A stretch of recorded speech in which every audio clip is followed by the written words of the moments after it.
নমস্কার সম্মানীয় দর্শক বন্ধুরা, রাজ্যের আঙ্গনওয়াড়ি কেন্দ্রগুলিতে ৩৫,০০০-এরও বেশি শূন্য পদে আঙ্গনওয়াড়ি কর্মী ও সহায়িকা নিয়োগ করতে চলেছে রাজ্য সরকার এবং ইতিমধ্যে কয়েকটি জেলায় নিয়োগ প্রক্রিয়াও শুরু করে দিয়েছে।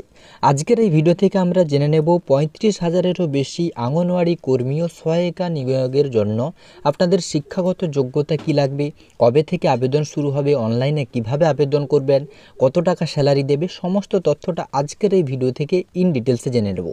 ভিডিওটি শুরু করার আগে ছোট্ট একটি অনুরোধ করব, ভিডিওটি প্রথম থেকে শেষ পর্যন্ত দেখুন। আশা করছি ভিডিওটি আপনাদের কাজে আসবে। ভিডিওটি শুরু করার আগে প্রত্যেকবারের মতো এবারেও ছোট্ট একটা রিকোয়েস্ট, আপনি যদি এই চ্যানেলে নতুন দর্শক হয়ে থাকেন চ্যানেলটিকে সাবস্ক্রাইব করে বেল নোটিফিকেশানটি অন রাখুন, যাতে পরবর্তী ভিডিওর নোটিফিকেশান সবার প্রথম আপনার কাছে পৌঁছে যায়। তো বন্ধুরা দেখুন, আঙ্গনওয়াড়ি কেন্দ্রগুলির শূন্য পদে ৩৫,০০০-এর বেশি কর্মী ও সহায়িকা নিয়োগ করছে রাজ্য সরকার। ইতিমধ্যে কয়েকটি জেলায় নিয়োগ প্রক্রিয়া শুরু হয়ে গিয়েছে। শুক্রবার বিধানসভায় এমনটাই জানিয়েছেন নারী, শিশু ও সমাজ কল্যাণ দপ্তরের মন্ত্রী শশী পাঁজা। জেলা শাসকের নেতৃত্বে গঠিত বিশেষ কমিটি পরীক্ষার মাধ্যমে নিয়োগ প্রক্রিয়া সম্পন্ন করবে নবান্ন। অর্থাৎ এই যে নিয়োগটি হবে ৩৫,০০০-এর, এটা কিন্তু পরীক্ষার মাধ্যমে নিয়োগ প্রক্রিয়া সম্পন্ন করবে নবান্ন।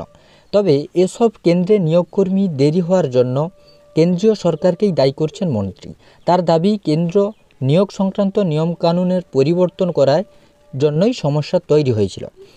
এখন সেই সমস্যা দূর হয়েছে। প্রসঙ্গত, কেন্দ্রের নয়া নিয়মে আঙ্গনওয়াড়ি কর্মী ও সহায়িকা উভয় পদে আবেদনের জন্য ন্যূনতম শিক্ষাগত যোগ্যতা হতে হবে উচ্চ মাধ্যমিক পাস।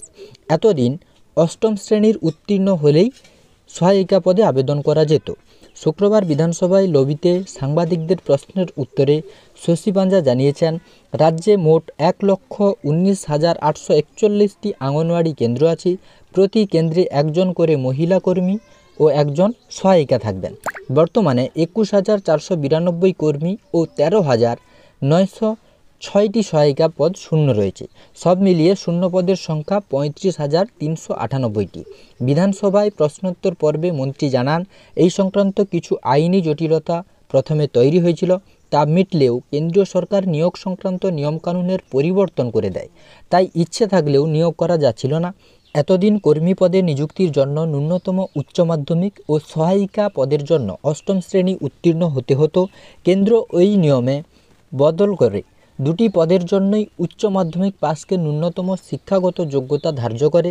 আগে নিয়োগের বয়সসীমা ছিল 18 থেকে 45, সেটাও কমিয়ে 18 থেকে 35 বছর করা হয়।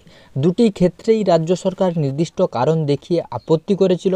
তার প্রেক্ষিতে কেন্দ্রীয় সরকার জানায়, অষ্টম শ্রেণী পর্যন্ত শিক্ষাগত যোগ্যতা নিয়ে যারা সহায়িকা হয়েছেন কর্মী পদে তাদের পদোন্নতি আটকাবে না।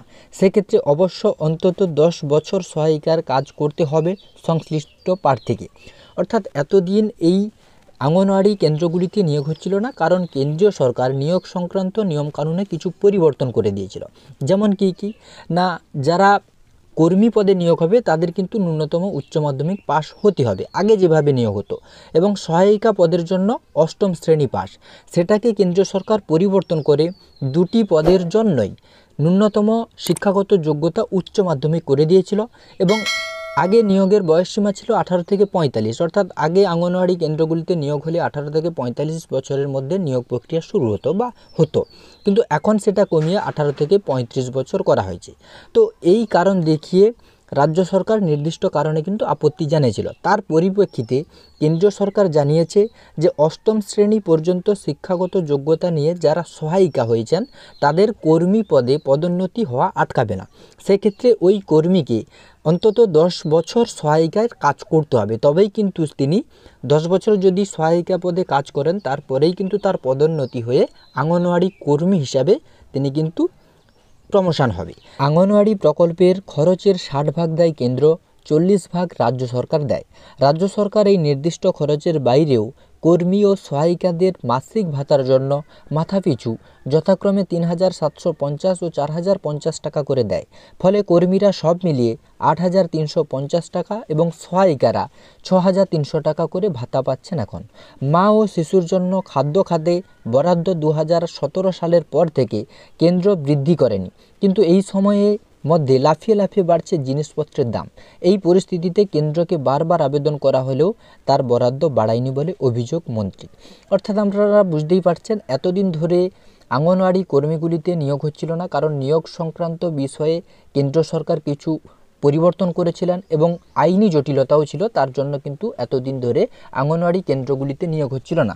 কিন্তু আপনারা জানেন যে আগামী কয়েক মাসের মধ্যেই রাজ্যে লোকসভা ভোট রয়েছে এবং লোকসভা ভোটের আগেই রাজ্য সরকারের উদ্যোগে রাজ্যের অঙ্গনওয়াড়ি কেন্দ্রগুলিতে প্রায় 35,000-এরও বেশি কর্মী ও সহায়িকা নিয়োগের কাজ চলছে। ইতিমধ্যে শুরু হয়ে গেছে বেশ কিছু জেলায় আবেদন প্রক্রিয়া। তো যখন আবেদন প্রক্রিয়া শুরু হয়ে যাবে অবশ্যই ভিডিওর মাধ্যমে আপনাদের সেই ইনফরমেশান দেব এবং সেই ইনফরমেশানগুলি সবার আগে আমাদের চ্যানেলে পেতে চ্যানেলটিকে সাবস্ক্রাইব করে বেল নোটিফিকেশানটি অন রাখবেন, যাতে পরবর্তী ভিডিওর নোটিফিকেশান সবার প্রথম আপনার কাছে পৌঁছে যায়।